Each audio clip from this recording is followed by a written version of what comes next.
Good morning, everyone. My name is Vinitha Lakhani, and I am so excited to join you all today in talking about this really important topic on the intersection of physical and mental health. I am the EVP of Growth and Operations at Vita Health, and we focus entirely on the intersection of physical and mental health, especially for those with chronic conditions. And I'm joined today by a great set of panelists who I know will have a lot to say on this topic. And I'm actually going to give them all a moment to introduce themselves. So maybe Mohammed, we start with you. Sure, thank you. And good morning, everyone. And thank you for joining us in this session. My name is Mohammed Dab. I'm the president and CEO of Active Health Management, which is an end-to-end population health management that serves around 28 million lives across the nation. And we focus a lot about this intersection and integration between the mental and behavioral and physical well-being of the population that we serve. Excellent. And Colleen? Colleen, I think you are muted. Good morning, everybody. Sorry about that. Hi, everyone. My name is Colleen Nicewitz. I'm the CEO of Groups Recover Together. We are an outpatient treatment provider for people who are battling opioid use disorder. Today, we have operations across 13 states through 100 different clinics. We offer both in-person and virtual treatment, and are focused on a part of the population where people have struggled with access to care in the past, and we work together today with our health plan partners to deliver care under value-based arrangements, knowing, as Mohammed said, that the connection between mental and physical health is so important, and we're kind of pioneering structures that make that a reality. Thanks for having me, and excited to be a part of the conversation today. Excellent. Geir? Good morning. My name is Geir Renwick. I'm the Chief Operating Officer of Modern Health. Modern Health is a comprehensive mental health platform that operates globally. And we provide mental health services across the full spectrum, everywhere from therapy, coaching, and digital assets to help folks going through mental health challenges. We're based in San Francisco, California, and excited to be here virtually. Look forward to seeing some of you all in person. I am so excited to be in all of your company today and have this conversation. And I think to ground us, I would just start by reflecting on a few statistics that I've been looking at lately. The first statistic is that the CDC put out is, through COVID, we had maybe 40% of US, of the US population experiencing at least one adverse mental health symptom. If you kind of double click into that and look at essential workers, the numbers go up to over 50%. I think we've also always known that the overlap between people with chronic conditions, as an example, I've seen, kind of scientific studies that suggest that the overlap of diabetes and mental health, as an example, is 40% in terms of what we can capture. I know at Vita, we screen, all chronic members and find that that's upwards of 60 and 70% overlap. So we've known that for a long time too. And if you walk the halls of the conferences in 2021, regardless of which ones they are, the buzzword in the industry now is whole health. Everybody wants to deliver whole health. And I guess I just kind of using those stats and all of your experience start with the question, why do we as an industry, knowing where we are in mental health, knowing the overlap of mental and physical health and the connection between the two, why do we have very separate and distinct systems of care to address these needs? And Mohammed, maybe to start with your perspective. Sure. I think one of the challenges in the healthcare industry in general, and I think it's been widely recognized, and the good news, it's been changing recently, is that the healthcare industry, some parts of it were not consumer-centered. The whole process was not,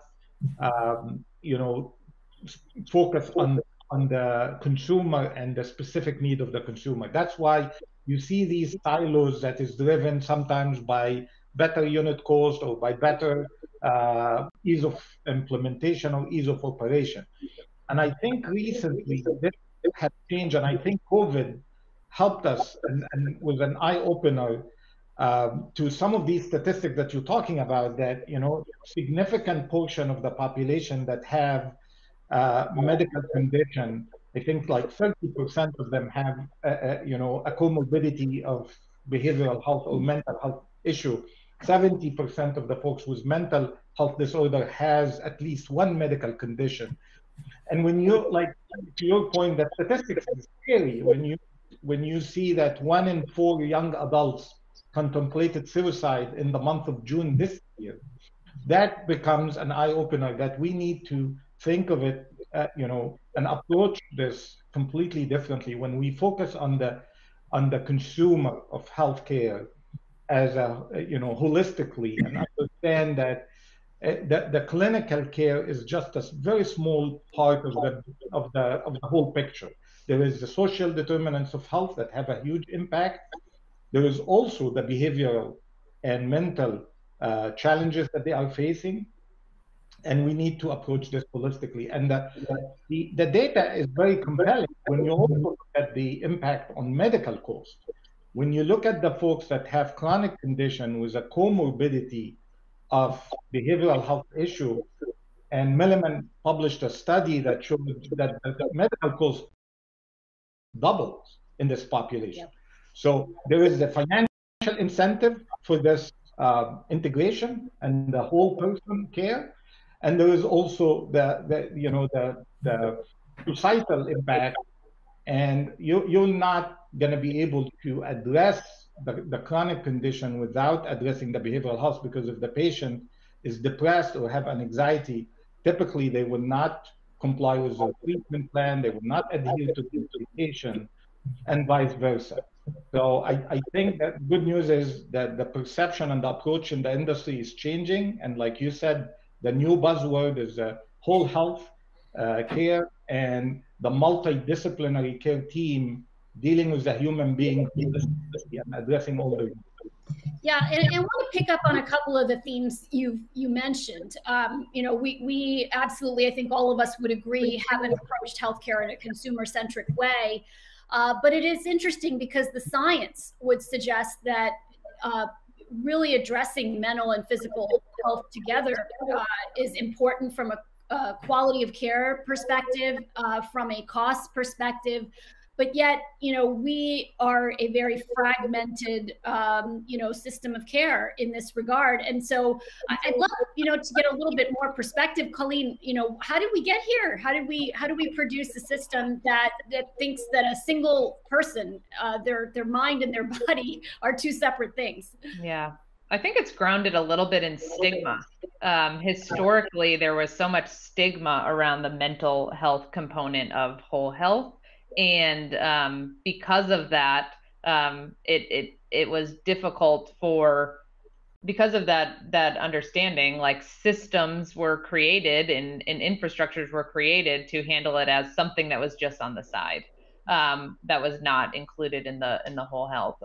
So I think that created a lot of the systemic challenges that we're now facing. So the good news, if there is any good news about COVID, is it like really showed the light on that. And I think that everybody now accepts that there shouldn't be stigma, and we're trying to normalize things like addiction and things like mental health diseases that are equally as impactful as you know, having heart troubles or certain types of cancers. And now the acknowledgement is there, and I think the next step is like, okay, well, how does the system have to change in order to better to enable providers like us to truly be able to treat the whole person? And that to me is a much harder problem. Yeah, absolutely. And Geir, maybe your thoughts on this in terms of you know, how we ended up here and how you're thinking about this. Yeah, I mean, I really agree with Colleen. I think the stigma is something that's really a major driver within this. I think it's interesting to see throughout COVID, you know, people's mental health, frankly, has had a really taxing time over the past year and a half or 2 years. We've seen a dramatic shift in our populations that we serve around people reporting positive mental health Pre-pandemic, it was around 60 to 70%. That number is down to 20 to 30% now in terms of people reporting positive mental health status at this time. And that to me is just an alarming stat to see that shift that's happening. I think the other piece that's really interesting for us to see is that the ability to access mental health services, frankly, is really challenging. I've gone through the experience myself, for family, for my loved ones, for myself personally, and trying to find help for mental health is frankly a really challenging task. And unfortunately, across the country today, unless you can afford private pay therapy, it's really cost prohibitive for most folks. If you're working a minimum wage job, at a 9 to 5 minimum wage job, you can't afford to pay $200 to $300 for a therapy session. And I think, unfortunately, today, a lot of our health services today and traditional EAP services really are designed for those in the moment of crisis. And that's an important issue to solve. And I think folks do a great job of that. But the reality is that's a small percentage of our population. And unfortunately, we wait until people get to the moment of crisis really to have services interject with that, where we're not really thinking about mental fitness or mental resilience and addressing the populations along that spectrum of mental health. So I think it's both the stigma, which to Colleen's point, I think fortunately is a silver lining of COVID. I think today you're seeing more and more folks, whether it's professionals, celebrities, athletes, bringing mental health to the surface, which to me is great to see. I think that's changing the stigma about it. And I think all of us as leaders have probably a role within to help drive that and continue that change as well beyond COVID. So yeah. I think this is changing, which to me is an exciting trend that I've seen. Yeah, and I agree with both your comments that we've seen a shift, a more openness to talk about mental health issues publicly, a more openness from employers, from insurance companies to acknowledge that this is in fact a problem we need to address. But what I hope is that we're going beyond the buzzword. And so I want to peel the onion back on that a little bit, because if you walk the halls today, it's all about whole person care, and you kind of see this whole health term just about everywhere you go, and I'd love to understand, what do we really mean by that? And Mohammed, maybe you can start. What does it mean to deliver whole person care?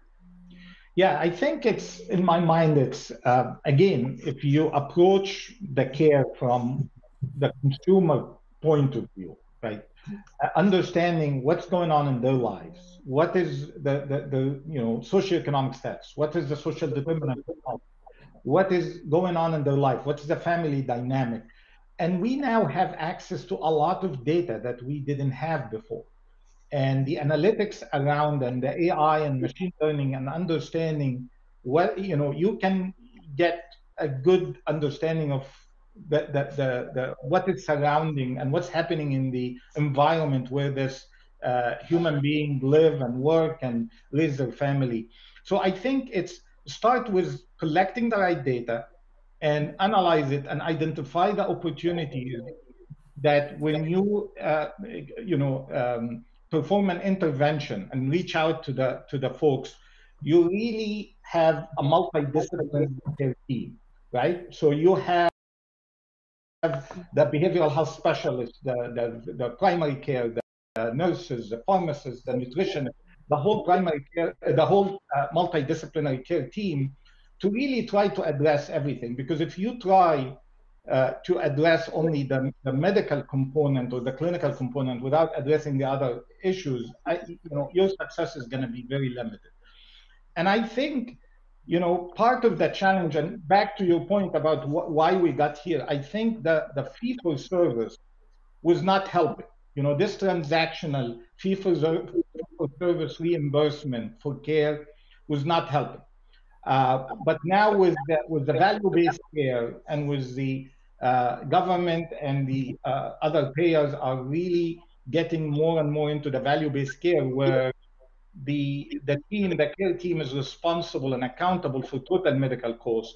That help with this whole person care, because these things are intertwined, like all the panelists said, that you need to address them to impact the quality of care and the total medical opportunities. So I think it starts with the analytics and also having different channels of engagement, like the technology, the digital technology, and having the, Guy talk about the access You know, there is 40% of the US population that have challenge accessing behavioral health care.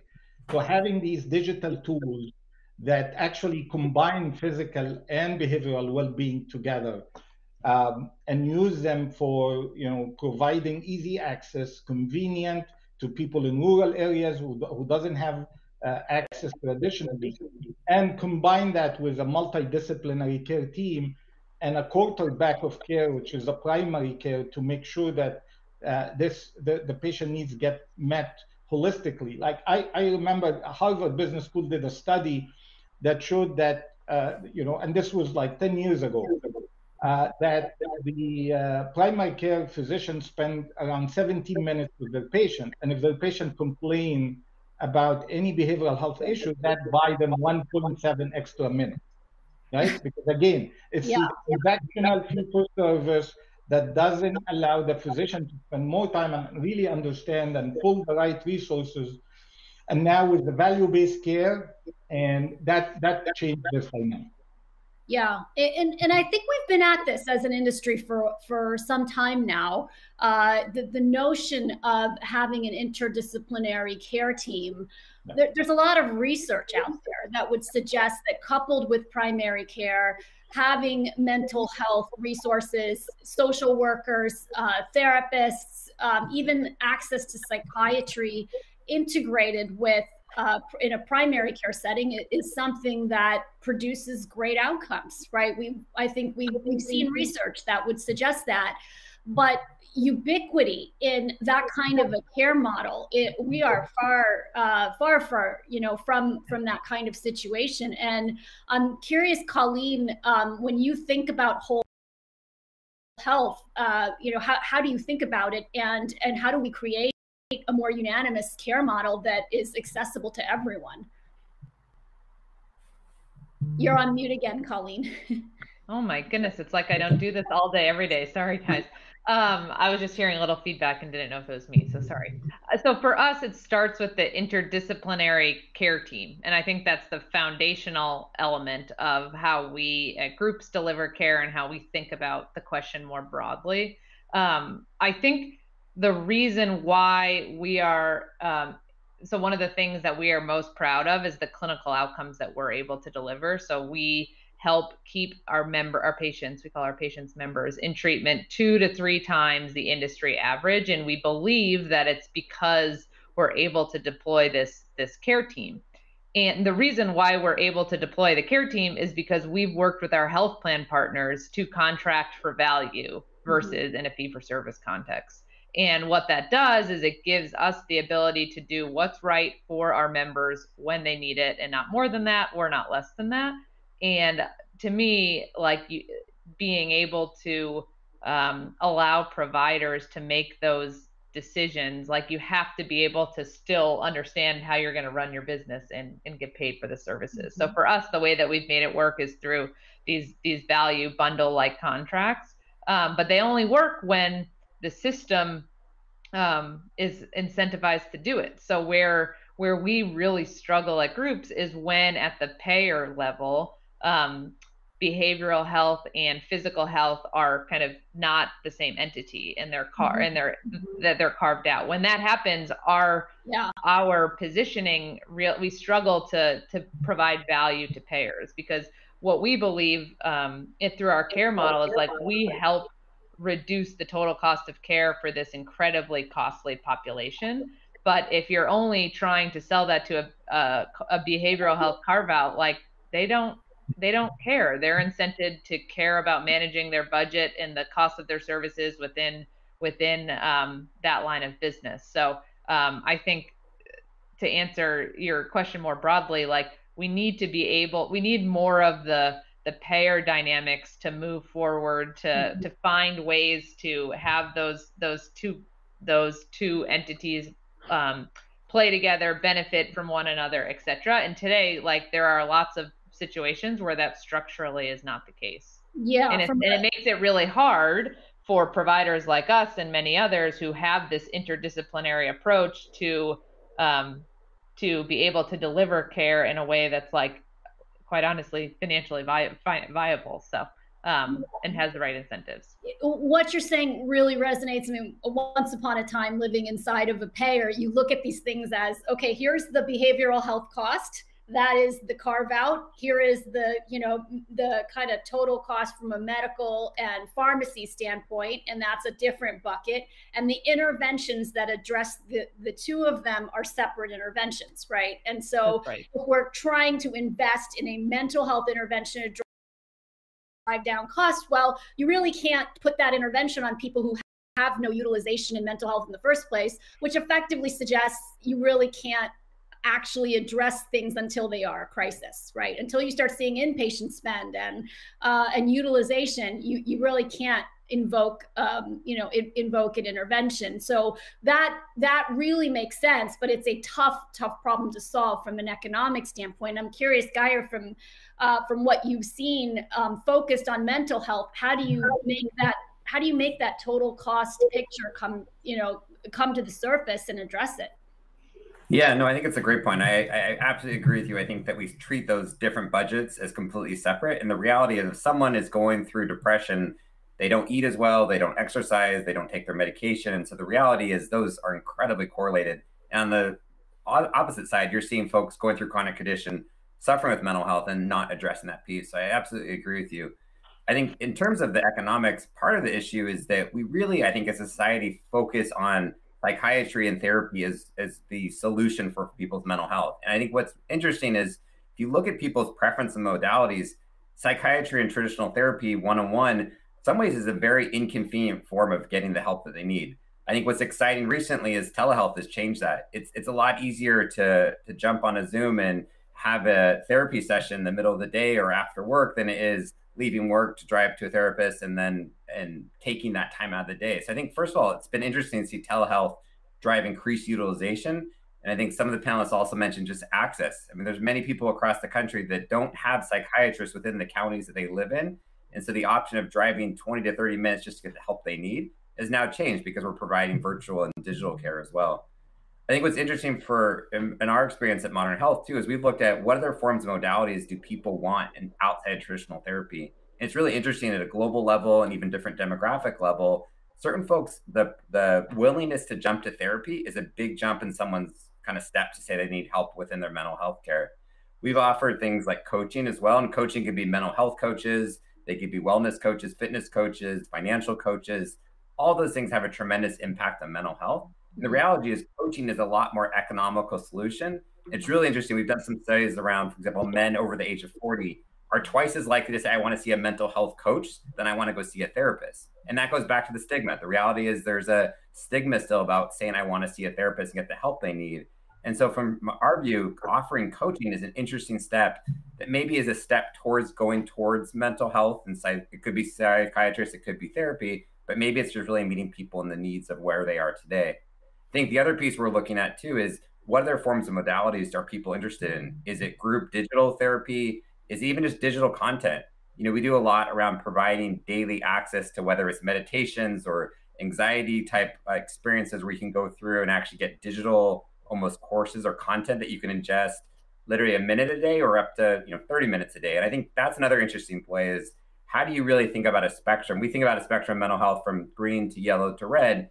And those in the red may need therapy and may need psychiatry, psychology, and psychologists, and we provide services. But we also find there's a whole spectrum. And if we can provide almost a mental health care team around digital coaching and maybe therapy, you can create different entry points for people that are really ready to get the help they need at that point. And then almost a step model around up-leveling the care they need if that's most appropriate for them.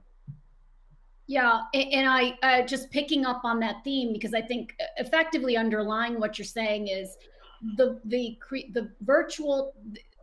advent of virtual care, which I think is another thing that came out of COVID, changes the game on integrated care. I know at Vita, that's kind of our thesis, right? The ability to put a dietitian alongside a therapist in one care team on one person's care becomes much more feasible in the virtual world and efficient, right? You can do that model efficiently. You can do integrated care efficiently in the virtual world. However, I think that when you look at this again from a payer perspective or a cost perspective, you really have to toggle and understand the needs of each individual and line up the care model that each individual needs. And so I'm curious, Mohammed, from your standpoint, as you think about populations, kind of at the center of population health, right? Trying to make sure that you design exactly the right care team for the care that that person needs. How is virtual coming into play, and how does that change the game in how you deliver integrated care? Definitely virtual is playing a major role. And again, one of the advantages, if there was any for COVID, is the acceleration of the digital technology in healthcare. And digital allow us a lot of opportunities. Like we talked about access, that solves the access problem. Also, what we just discussed about having a multidisciplinary team helping the same member or the same consumer through digital tools, and using the digital tool as a triage to identify who this human being needs to interact with and what is the right and appropriate intervention by which team member of the multidisciplinary care team. And it's also can help us as a remote monitoring tool, like in the patient's home, give us warning signs for relapse, or you can collect certain data that trigger an intervention by a care team member, so it is proactive versus retroactive. The other thing is you collect data from these wearable devices, through this Bluetooth and APIs, where you can actually have warning sign and detection.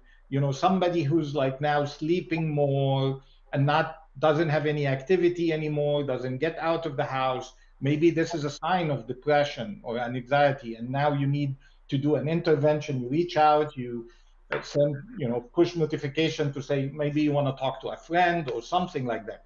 So definitely these digital tools is very helpful to collect data, become early warning sign, remote monitoring, provide access, allow for these multidisciplinary care team to work together. And it's actually lower cost. Like, not every patient or not every consumer needs a face-to-face intervention.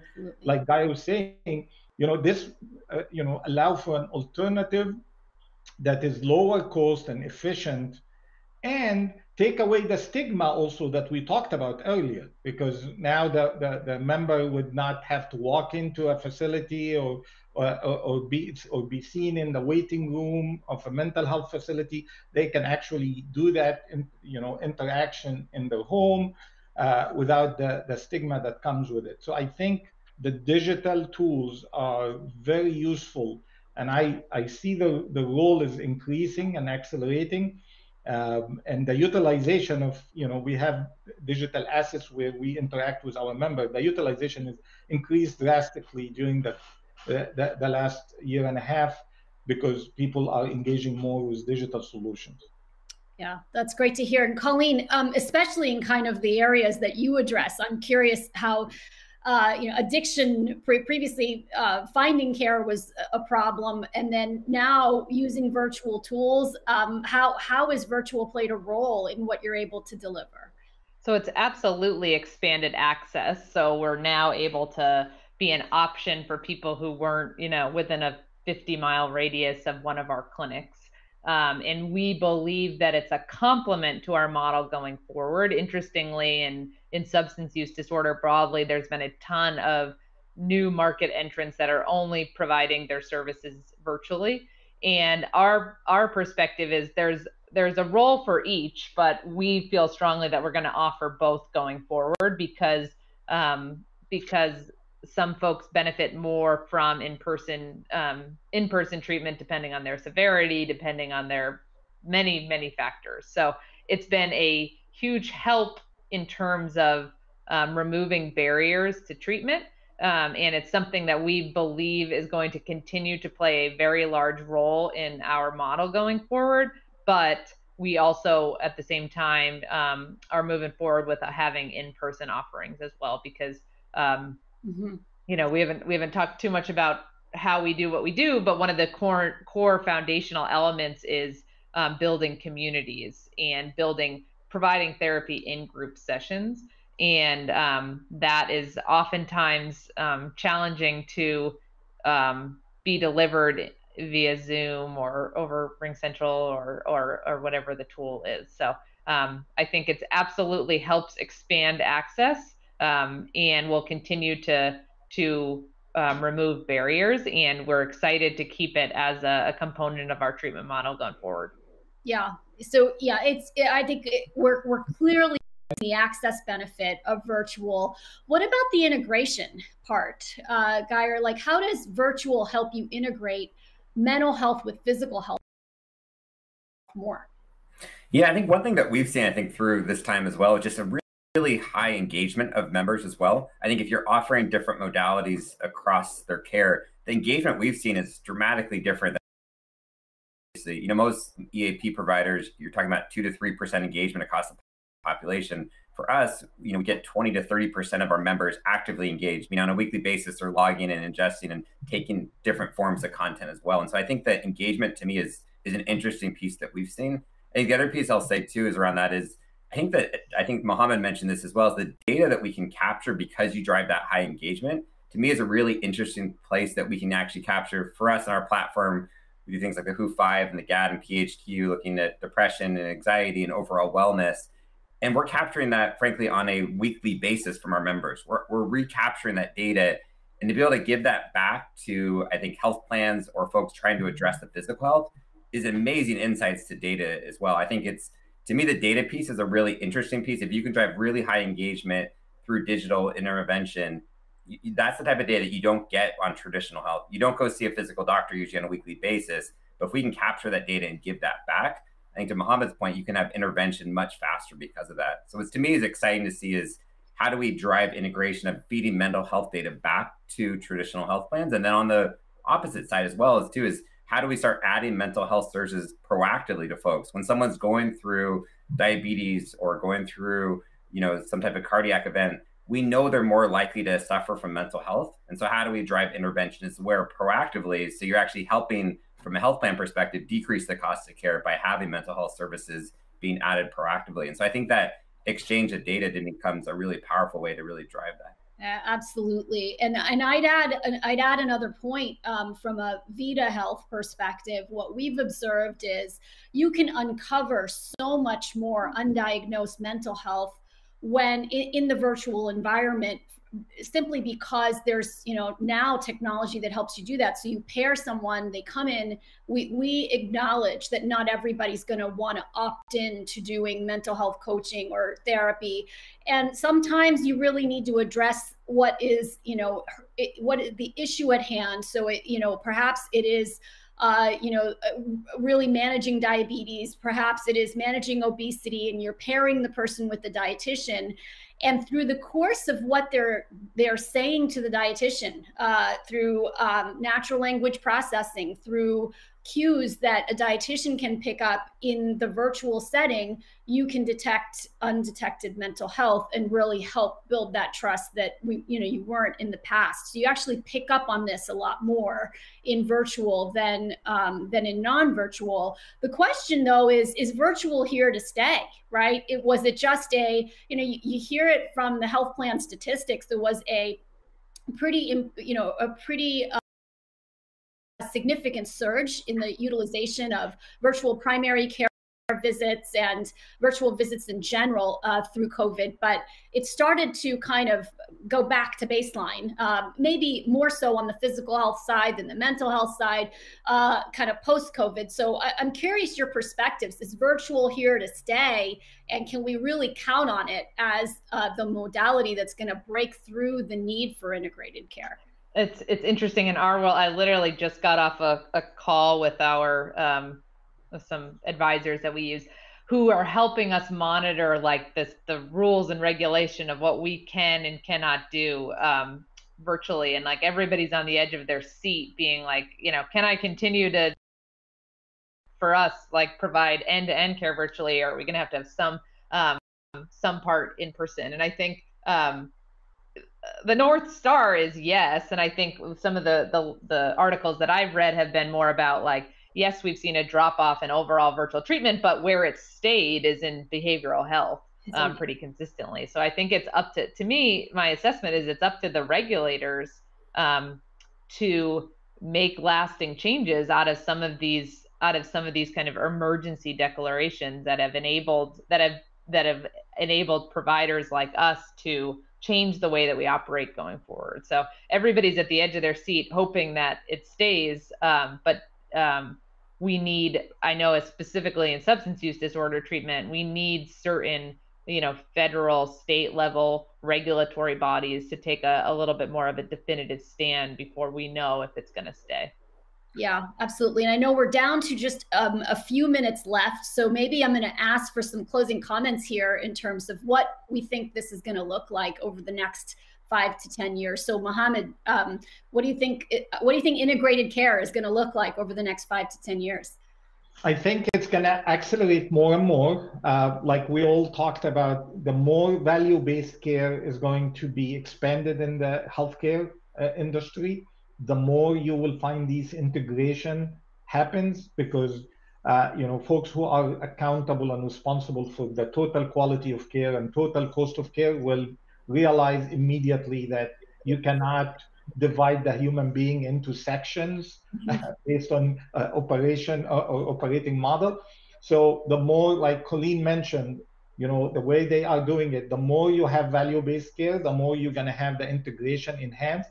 And the technology that is allowing us this integration, these digital assets, plus the advancement in analytics and the use of artificial intelligence and machine learning that will help us even increase and hone in and have a laser focused approach to designing the care model and intervention to be very personalized and tailored to the specific need of this human being at this point of time.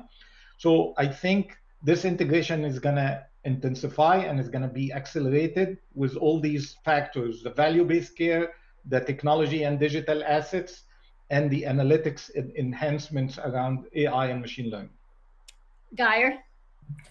Yeah, I agree. I think that the integration will be there. And I think the challenge, though, is I do believe that especially traditional payers and traditional health insurance companies, it's going to be slow to make that transition. And I think you're also unfortunately going to see is you're seeing right now a demand, especially on the employer side, you're seeing incredible demand from employees putting pressure on their employers to say, we need to have mental health as part of our offering. We need to have a solution. And frankly, I think that's going to drive the demand there. And my hope is that that does stick around well beyond the time of COVID. Our view is that if you think about traditional benefits, you have health, you have vision, you have medical, or you have dental. You don't have mental health as another pillar of that platform. And so what I think it's going to take is hopefully players like all of us to step up and say, let's add that as additional benefit. And let's make sure we're driving integration, driving data, driving that exchange of information. But I also believe that it's going to be hard to drive that change directly from traditional health players. And so I think hopefully emergence of folks focused on digital mental health and offerings in that area can really help drive that and start adding that traditionally as another benefit that we all think about in care of someone's overall well-being. Colleen? The only thing I'd add is I think the other thing that's happened through the spotlight on mental health is the rise of point solutions. So you see a new company every single day who's the behavioral health provider for X.